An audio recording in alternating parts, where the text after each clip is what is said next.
Imagine a corporation so unimaginably powerful that modern tech giants like Apple, Google, and Amazon look like corner convenience stores by comparison.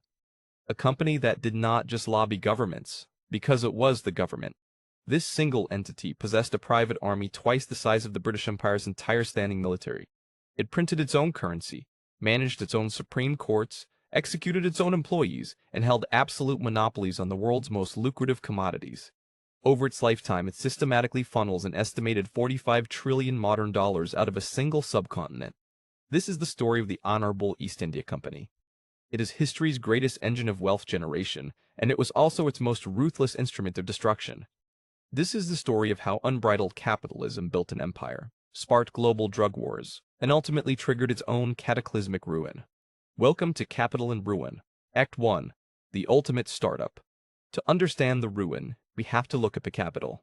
In the year 1600, England was a secondary European power, completely outmatched by the Spanish and Portuguese spice monopolies. Shipping voyages to the East Indies were financial suicide missions. Half the ships sank. Plagues wiped out entire crews. Scurvy ravaged the sailors. Pirates patrolled the trade routes, and storms could erase a merchant's entire life savings in the blink of an eye. If you invested all your wealth into a single ship and it hit a coral reef, you and your family were instantly ruined, facing debtor's prison. The financial risk was simply too high for individual merchants to bear. So, on December 31, 1600, Queen Elizabeth I granted a royal charter to a group of 125 London merchants. They called themselves the Governor and Company of Merchants of London, trading into the East Indies. They did not just launch a trading fleet, they popularized a revolutionary financial technology that would alter human history forever, the joint stock company. Before this innovation, maritime trade relied on single-voyage partnerships. Investors pooled money for one trip, dissolved the partnership upon return, and took their profits or losses. The East India Company changed the rules of the game. They created a permanent, continuous pool of capital. Instead of one wealthy merchant funding one highly risky ship, hundreds of everyday investors, from aristocrats to shopkeepers, pooled small amounts of capital to fund an entire fleet. If one ship sank, the diversified profits from the surviving ships still made everyone rich. More importantly, it laid the critical groundwork for the concept of limited liability. If the company went bankrupt, the state could not repossess your house or seize your personal assets to pay off the corporate debts. Your risk was strictly limited to the amount of money you used to buy your shares.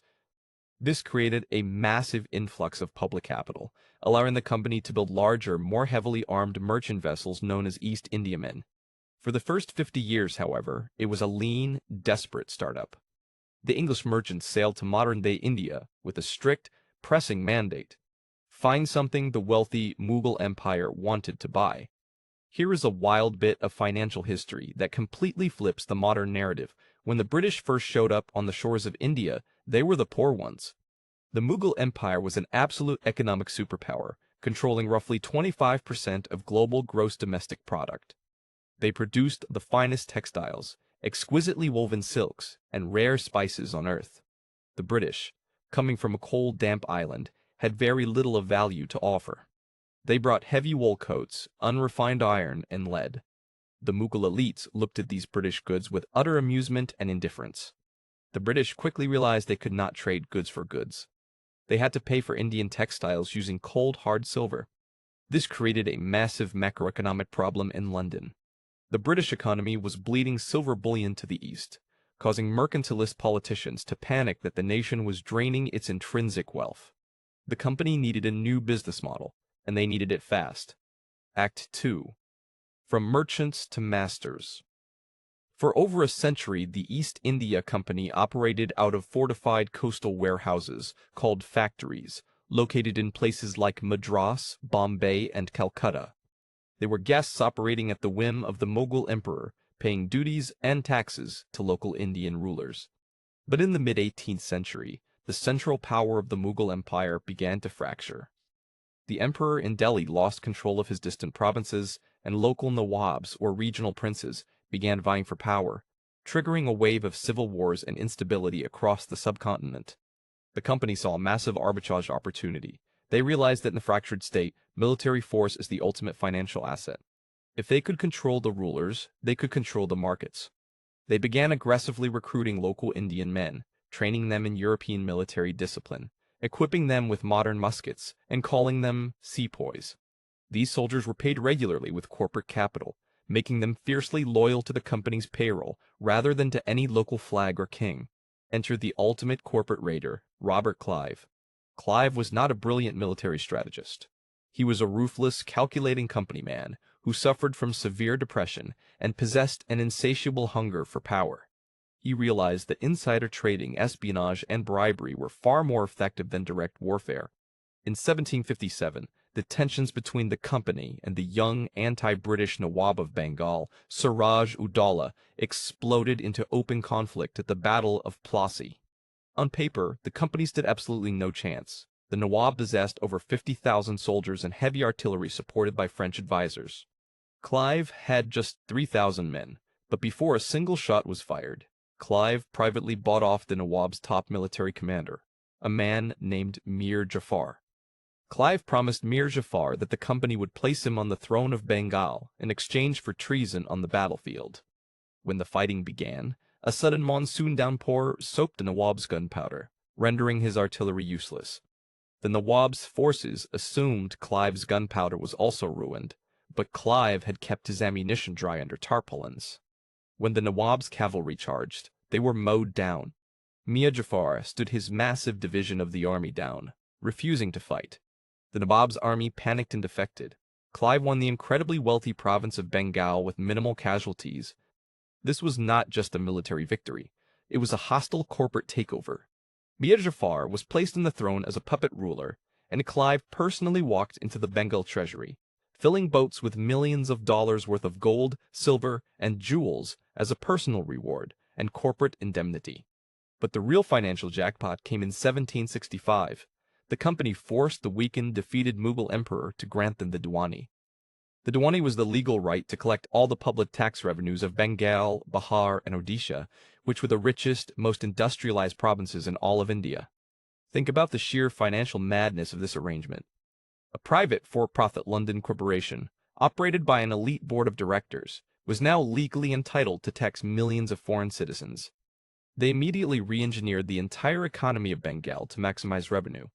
Previously, the company had to import silver from Britain to buy Indian textiles. Now they used the tax revenue collected directly from the Indian population to buy Indian goods, which they then shipped back to Europe to sell for 100% pure profit. They were not even bringing wealth into India anymore.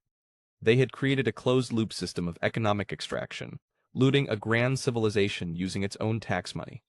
Corporate stock prices in London soared to unprecedented heights as investors rushed to get a piece of the Indian tax machine. Act 3. The Dark Side of Profit. When a corporation governs a state, its only metric of success is the quarterly dividend and the optimization of share value. It has no structural moral obligation to human life, public infrastructure, or social welfare. In 1770, this corporate governance model produced a horrific human catastrophe. A severe drought hit Bengal, causing widespread crop failures. In a normal empire or under previous Indian rulers, the government would immediately suspend tax collection, distribute grain from public reserves, and fix food prices to prevent starvation. But the East India Company had shareholders in London to answer to, and those shareholders demanded their regular high-yield payouts. Instead of offering humanitarian aid or tax relief, the company's agents strictly enforced tax collection using physical violence and coercion. In some districts, they even raised the tax rates to offset the revenue losses caused by the dying population. Furthermore, the company strictly prohibited the hoarding of rice by starving peasants, allowing grain speculators to drive prices up exponentially. They also forced local farmers to switch from growing essential food crops like rice to higher-margin cash crops like opium and indigo, which could be exported for corporate profit. The result was the Great Bengal Famine of 1770.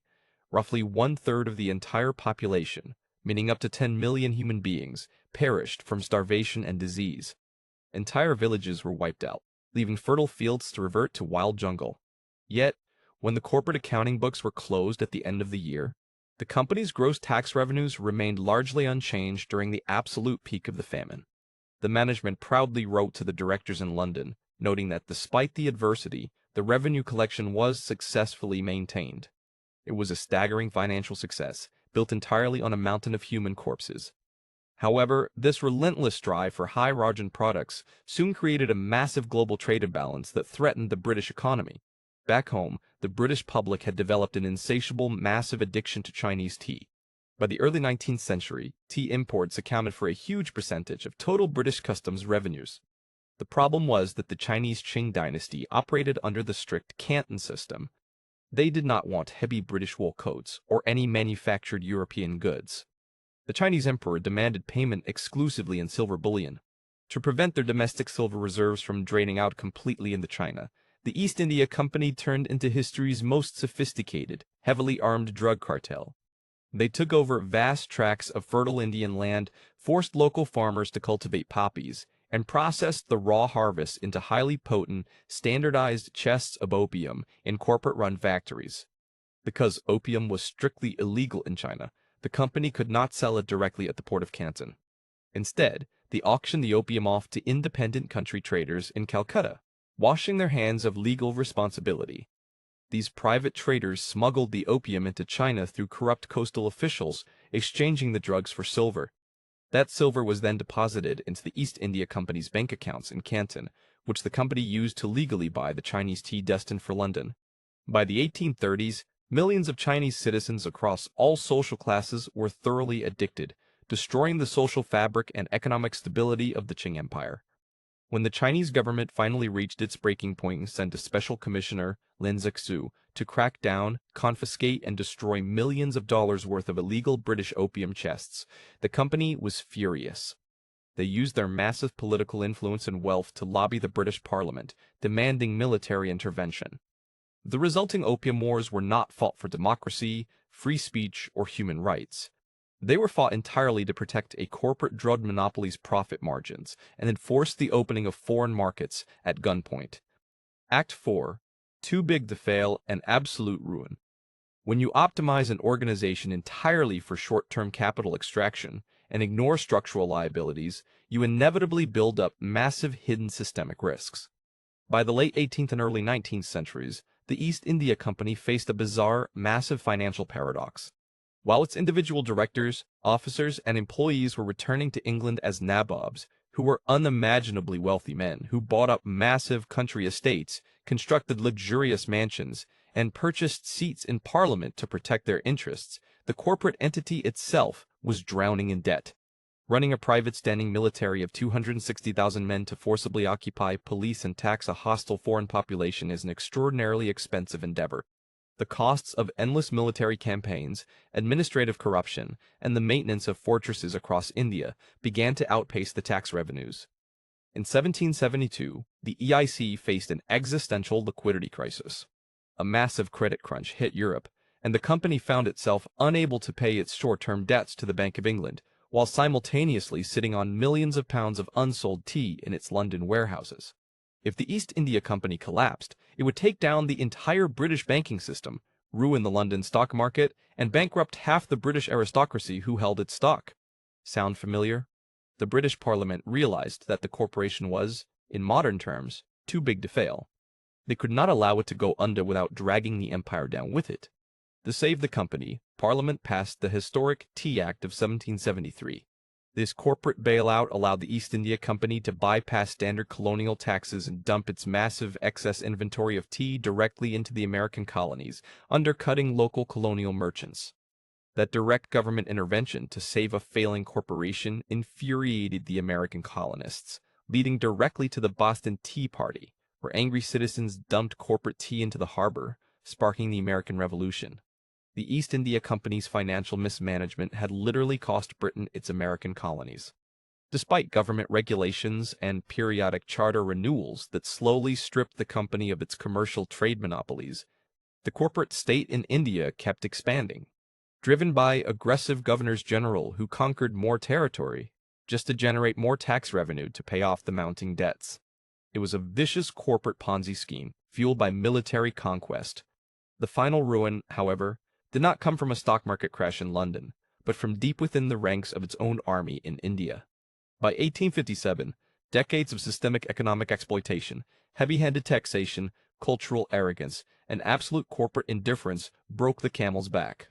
The trigger was the introduction of the new Enfield rifle cartridge, which was rumored to be greased with beef and pork fat, creating an absolute insult to both Hindu and Muslim sepoys. The sepoys, who were the very private Indian army that the company relied upon to maintain its entire empire, rebelled. The Indian Rebellion of 1857, also known as the Sepoy Mutiny, spread like wildfire across northern and central India.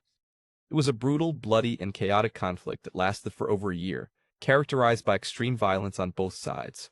The East India Company, designed to manage supply chains and tax ledgers, lacked the strategic capability, cohesion, and financial resources to handle a full-scale national uprising. The British Crown was forced to step in, deploying its own official royal military forces and spending massive amounts of imperial treasure to bail out the corporation one last time and brutally crush the rebellion. The price of absolute power. The British government finally realized that allowing a private-driven corporation to control an army, run a judicial system, and govern hundreds of millions of people was an existential threat to the global stability of the empire itself. The experiment of corporate absolutism had failed. In 1858, the British Parliament passed the Government of India Act. This act officially nationalized the East India Company, stripping it of all its territorial possessions, its administrative powers, and its private military forces. The British Raj was born, placing India under the direct rule of Queen Victoria. The company was reduced to a shell entity, managing minor residual affairs until 1874, when Parliament officially dissolved it. The greatest, most powerful megacorporation in human history did not end with a heroic victory, a glorious milestone, or an innovative merger. It ended in quiet, state-mandated liquidation. The story of the East India Company remains the ultimate, terrifying cautionary tale of what happens when capital is granted sovereign power and corporate interests become indistinguishable from state policy. It proved to the world that when a business entity is allowed to prioritize short-term profits above human rights, ethics, sustainability, and the rule of law, the ultimate destination for both the conqueror and the conquered is always total, absolute ruin. If you want to understand how the grand financial systems of our past continue to shape the economic crashes, corporate bailouts, drug epidemics, and geopolitical shifts of our modern world, hit that like button and subscribe to Capital and Ruin. Leave a comment below. Do you think modern multinational tech and financial giants are repeating the exact same dangerous mistakes as the East India Company, or have we actually learned our lesson? Let's talk financial history in the comments below. See you in the next asset class.